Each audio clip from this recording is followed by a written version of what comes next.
Malheureusement, je ne crois pas que je peux laisser une seconde chance à ce poêle. Même si j'ai passé du temps à le fabriquer, c'était une belle expérience qui va devoir prendre fin. En effet, il n'y aura pas de seconde chance car ce poêle, qui était complètement artisanal, a malheureusement beaucoup de défauts de conception.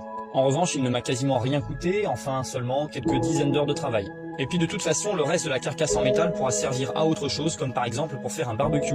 J'ai d'autres idées d'ailleurs de choses que je pourrais faire avec le tonneau en métal. Mettez-moi en commentaire d'ailleurs si vous avez des idées vous aussi de ce qui pourrait être fait avec un tonneau en métal comme ça. En tout cas, quoi qu'il en soit, j'ai vraiment pris du plaisir à fabriquer ce poêle à bois et ce n'est pas le cœur lourd que je m'en débarrasserai, mais bien le cœur léger. Bon là, j'ai commencé à le déplacer, mais il n'est pas encore tout à fait vidé parce que vu la quantité monstrueuse de sable que j'avais mis dedans, bah c'est quand même assez long de tout enlever. D'ailleurs, j'ai reçu un précieux coup de main d'une abonnée, d'une amie à moi, devrais-je dire plutôt, qui m'a aidé à enlever la très grande partie du sable. Donc tout avait été fait en récupération, donc j'ai pas de regrets, il m'a vraiment pas coûté à ce niveau-là, au niveau environnemental, à part quand j'ai brûlé les résidus de produits chimiques à l'intérieur malheureusement. Et puis il a quand même servi plusieurs dizaines de fois, mais bon voilà, son fonctionnement était beaucoup trop laborieux, comme vous avez pu le voir dans mes vidéos de la playlist.